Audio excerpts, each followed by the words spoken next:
RTI Live News. Ask for right. 22 కోటియ group గ్రామాలలో bauxite తవ్వకాలు జరుగుతాయో లేదో ఆంధ్రప్రదేశ్ ప్రభుత్వం స్పష్టత ఇవ్వాలని స్టేటస్ కో అమలులో ఉన్నందున ఈ గ్రామాలలో ఒడిశా ప్రభుత్వం బాక్సైట్ తవ్వకాలు జరిపితే వెంటనే కంటెస్ట్ ఆఫ్ కోడ్ వేయాలని సలహా ఇచ్చారు.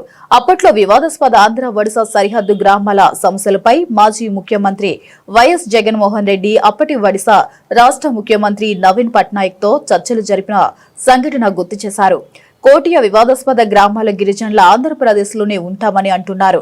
గనుక ముఖ్యమంత్రి నారా చంద్రబాబు నాయుడు, డిప్యూటీ సీఎం కొణిదెల పవన్ కళ్యాణ్, గిరిజన శాఖ మంత్రి గుమ్మిడి సంధ్యారాణి వారికి భరోసా రక్షణ కల్పించాలని నాల్కో కంపెనీకి బాక్సైట్ తవ్వకాలకు అనుమతులు ఇచ్చారని, ఒడిశా ప్రభుత్వం దూకుడికి కళ్లెం వేయాలని మాజీ డిప్యూటీ సీఎం పిడిక రాజన్న దొర కోరారు.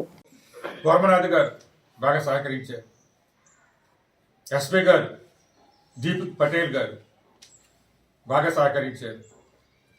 కలెక్టర్ గారు సూర్యకుమార్ గారు బాగా సహకరించారు. హరిజవహర్ గారు బాగా సహకరించారు. హరిజవహర్ గారు లెటర్ కూడా రాశారు. ఇంత బాగా వాళ్ళందరూ సహకరించారు మాకండి. మరి ఈ రోజు ఎందుకు ఈ మంత్రి గారు కానీ ప్రభుత్వం గారు పట్టుకోరు? నేను ఎదిరించి ఆగస్టులో వెళ్ళాను, మీ అందరికీ తెలిసి వస్తుంది. అదే సంవత్సరం 20 ఆగస్టులో వెళ్తే నన్ను పట్టుకొని ఆ పోలీసులు మరోళ్ళందరూ బతిమాలు తీసుకొచ్చారు. రుతకాన్ని ఇచ్చారు అనుకోండి. పిఓ గారికి కూడా కోర్మనాథ్ గారు కూడా నేను వచ్చారు. మీ ఆయన వెళ్ళిపోతే మీరు అధికారిగా మీరు చెప్పలేరా అని కోర్మనాథ్ కూడా చెప్పారు. మరి ఈ రోజు అధికారుల దగ్గర కానీ దీని గురించి ఆలోచన లేదు. గిరిజన శాఖ మంత్రి గారి ఆలోచన లేదు.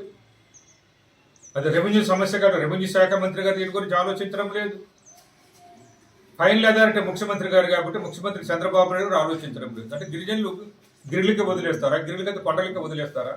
ఈ గిరిజనులు బాగోగులు చూడరా అంటున్నాను నేను. గిరిజనులు మంచి సెటిల్ చూడరా అంటున్నాను. కొట్టే గిరిజనులు అవసరం లేదా? వాళ్ళ బాగోగులు ఈ ప్రభుత్వంకి అవసరం లేదా? వాళ్ళు సచ్చిన అవసరం లేదు అని ఆలోచనలు ఉన్నారు ఈ ప్రభుత్వం. ఎవరెళ్ళి అడుగుకుంటున్నారు కదా అధికారులు లేదు. అది నేను చెప్తున్నాను కదా, మీరు రాసిందే, మీడియాలో తీసుకొచ్చింది నేను చెప్తున్నా లేదు. అది అనుకుంటే ఇప్పుడేమో బాక్సైట్లు తవ్వకాలు చేస్తున్నారు. మరి ఇప్పుడు బాక్సైట్లు తవ్వకాలు చేస్తున్నారు. అందుకే కొట్టంగి తాలూకులో శాతం అనేది పేపర్లు ఉంది. ఈనాడు పేపర్లు వచ్చింది. ఈనాడు పేపరే కాకుండా మేము చాలా ఇన్ఫర్మేషన్ కూడా దాని మీద సంపాదించాను. దానికి సంబంధించిన ఇన్ఫర్మేషన్ కూడా నేను సంపాదించుకున్నాను. డౌన్లోడ్ చేసుకుని సంపాదించుకున్నాను. నెట్ నుంచి, గూగుల్ నుంచి కూడా సంపాదించుకున్నాను. వచ్చిందే కాకుండా కరెక్ట్గా వచ్చింది అనేది. అంటే ఈనాడు గురించి ఎందుకు మాటి మాటి ప్రస్తావిస్తున్నాను అంటే, ఈనాడు పేపర్కి తెలిస్తే ఈ ప్రభుత్వానికి తెలియకుండా ఉంటుందా? ఈనాడు అంటే ప్రభుత్వ గజెట్. ఈనాడు కానీ ఆంధ్రజ్యోతి కానీ కూటమి ప్రభుత్వానికి గజెట్ అన్నమాట. ఈనాడైనా ఆంధ్రజ్యోతి అని. కాబట్టి ఈ ప్రభుత్వం తెలియకుండా ఉండదు కదా.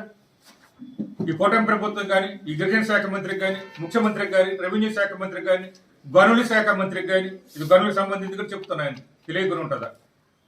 మీరు తెలిస్తే ఇప్పుడు వాళ్ళు చెప్పాలి. ఎందుకంటే మాకు ఒక స్పష్టత ఇమ్మంటున్నాను. ఈ 22 గ్రామాల్లో తవ్వకాలు జరపమని చెప్పాలి.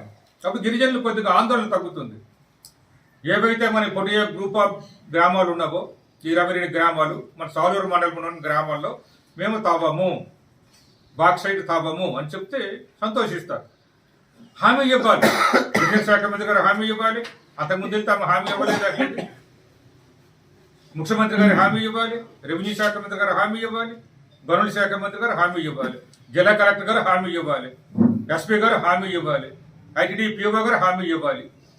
వీళ్ళందరూ హామీలు ఇవ్వాలి. అప్పుడు అందరూ అధికార యంత్రం కదిలించాము. నేను ఎమ్మెల్యేగా ఉంటే కదిలించాను. ఇది చూపించిన ఫోటోలను ఎమ్మెల్యేగా ఉండేటప్పుడే, మంత్రిగా కాదు. నేను 22లో మంత్రి అయ్యాను. 21 లోపు అనమాట అవన్నీ కూడా. కాబట్టి ఎందుకు చలనం లేదు అధికారులు కానీ, ప్రభుత్వం లేదు కానీ, గిరిజన శాఖ మంత్రిని అడుగుతున్నాం. అట్లేదు ఇలా తవ్వుకొని వెళ్ళిపోతే ఏదో వాళ్ళు చెప్పాలి, కొట్టంగి తాలూకే కానీ ఈ 22 గ్రామాలు ముట్టుకోరు అని చెప్పాలి. ముట్టుకుంటే ఎవరు బాధ్యులు అది కూడా చెప్పాలి. అట్లేదు ఇందాక నేను చెప్పాను, ఇదంతా స్టేటస్ కోలో ఉన్నది అనేది. ఈ గ్రామాలు 22 గ్రామాలు కూడా సుప్రీంకోర్టు ఇచ్చింది స్టేటస్ కోలో ఉంది అనేటప్పుడు ఇది తెలిసిన తర్వాత ఈనాడు పేపర్ వచ్చింది. మామూలుగా వాళ్ళకి తెలుసు ఈనాడు పేపర్ బహిర్గతం చేసింది. నేను ఇప్పుడు చూపించి కూడా బహిర్గతం పోయాం. ఇప్పుడు వాళ్ళు ఏం చేయాలి? వెంటనే సుప్రీంకోర్టుకి ఈ విషయం తీసుకెళ్ళాలి. ఈ ప్రభుత్వం అనేది సుప్రీంకోర్టు దృష్టికి తీసుకెళ్ళాలి. ఎక్కడెక్కడ తవ్వుతున్నారు, సుప్రీంకోర్టు ప్రకారం స్టేటస్ కోలో ఉన్న 22 గ్రామాలకు ఇబ్బంది లేదు కదా, ఇబ్బంది ఉంటే ఆఫ్ చేయండి అని చెప్పాలి. ఇబ్బంది లేదంటే తగ్గుతారు. దానికి మేము ఎవరు కాదనం. మా గిరిజనులు శ్రేయస్ కోరుకుంటున్నాను. నేను మాజీ గిరిజన శాఖ మంత్రిగా మా గిరిజనులు శ్రేయస్ కోరుకుంటున్నాను. నేను మా గిరిజనులు బాగుండాలని కోరుకుంటున్నాను. మా గిరిజనులకు ఇబ్బంది లేకుండాలని కోరుకుంటున్నాను. నేను ఆ శ్రేయస్ కోరుకుంటున్నాను. కాబట్టి ప్రభుత్వం మాకు వివరణ ఇవ్వాలి. గిరిజన శాఖ మంత్రి గారు వివరణ ఇవ్వాలి. 22 గ్రామాల్లో బాక్సైట్ గనులు తవ్వారు అంటే స్పష్టత తెలియదు. నేను గిరిజనులు గిరిజనునే కాబట్టి నాకు స్పష్టత తెలియదు. అక్కడ తవ్వారు 22 గ్రామాల వారు భయపడక్కర్లేదు, బాధపడక్కర్లేదు, ఇబ్బంది పడక్కర్లేదు, మేము అండగా ఉంటాము, మీకు తోడుగా ఉంటాము, మీకు నీడగా ఉంటాము అని గిరిజన శాఖ మంత్రి గారు ముఖ్యమంత్రి గారు చెప్పవలసిన అవసరం ఉన్నది, బాధ్యత ఉన్నది. అట్లేదు అప్పుడు అలా నిందలు వేశారన్నమాట.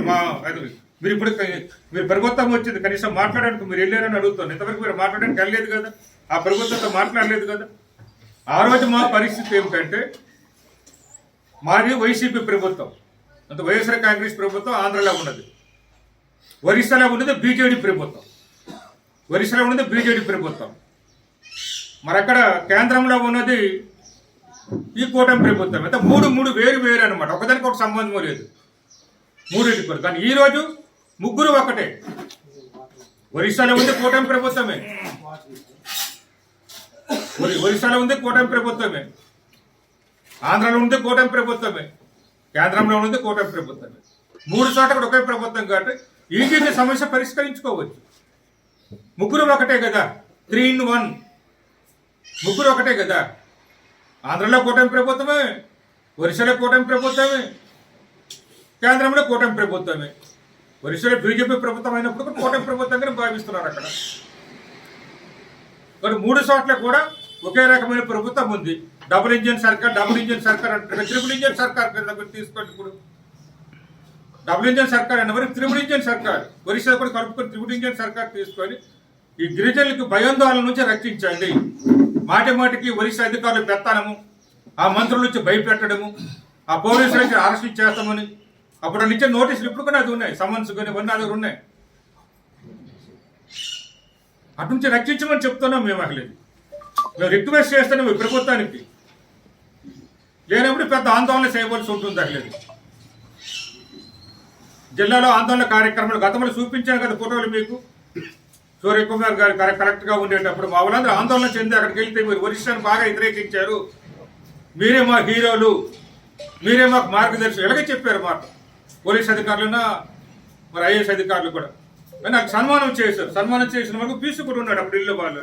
మరి నెల్లూరు లేదో నాకు తెలియదు కానీ బీసీలు ఉన్నారు, ఫోటోలు ఉన్నాయి దీంట్లోనే, బీసీ ఫోటోలు చూడ దాంట్లో ఉన్నాయి. ఈ సన్మానంలో ఉన్నారన్నమాట వీళ్ళందరికీ కూడా. అట్లేదు